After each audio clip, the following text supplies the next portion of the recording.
Aïcha Kadhafi, 35 ans, fille unique du guide libyen, nous accorde une très rare interview, en plein jour, dans la suite d'un hôtel au cœur de Tripoli. Le message, les Kadhafi ne se terrent pas dans des bunkers. Non, non, je ne me cache pas, je suis chez moi. Je vis normalement. Mais imaginez, j'ai déjà perdu un de mes enfants et mon frère dans les bombardements.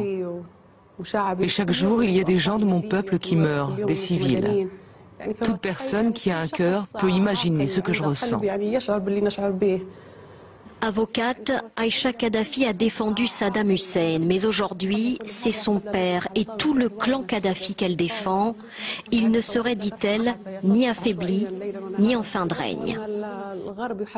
Mon père, oui, je le vois de temps en temps. Il est fort comme vous l'avez toujours connu. C'est lui qui nous remonte le moral, qui nous fait patienter. Et contrairement à ce qui est dit, notre famille est toujours très liée. Ces événements nous ont plus soudés que jamais. Il n'y a pas de division, pas de différend entre nous. Ce qui se dit là-dessus est pure invention. Est-ce qu'il n'est pas temps pour votre père de céder la place et de partir? Est-ce que 42 ans, ça ne suffit pas? Ce mot de départ, ce que je trouve étrange, c'est où voulez-vous qu'il parte? Ici, c'est son pays, sa terre, son peuple. Où va-t-il partir? Il y a une chose que vous ne comprenez pas et que vous ne comprendrez jamais. Mon père est un symbole, un guide. Ouvertement anti-américaine, Aïcha Kadhafi tient à dire qu'elle n'est cependant pas anti-française. Et c'est les larmes aux yeux qu'elle évoque les frappes menées par la France en Libye. La France, j'y ai étudié et j'ai aimé la France plus que tout autre pays. J'ai aimé son odeur, sa lumière, ses avenues. J'ai aimé tout ce qui fait la France, son peuple généreux. Mais jamais je n'aurais imaginé que ce pays allait un jour tuer mon frère et ma famille.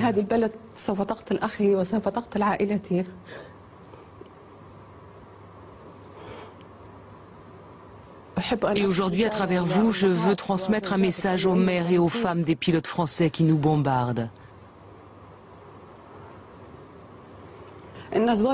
Vos maris n'œuvrent pas pour protéger les civils en Libye. Ils tuent mon peuple et nos enfants. Et tout cela pour quoi faire? Pour satisfaire Sarkozy, qui croit que plus il tue de Libyens, plus il gagne de voix aux élections. La rébellion, elle la qualifie de minorité proche d'Al-Qaïda, mais affirme que son père tend la main aux rebelles et veut négocier. Il y a actuellement des négociations directes et indirectes. Nous œuvrons pour que cesse de couler le sang des Libyens et pour cela nous sommes prêts à nous allier au diable, aux rebelles armés. C'est son frère là. En nous quittant, la fille du leader contesté nous montre des photos de victimes des bombardements de l'OTAN. Elle a décidé de mandater des avocats français pour attaquer l'OTAN pour crimes de guerre. Elle y a notamment perdu un enfant de 5 mois. En revanche, l'avocate assure n'accorder aucun crédit au mandat d'arrêt international lancé contre son père et son frère.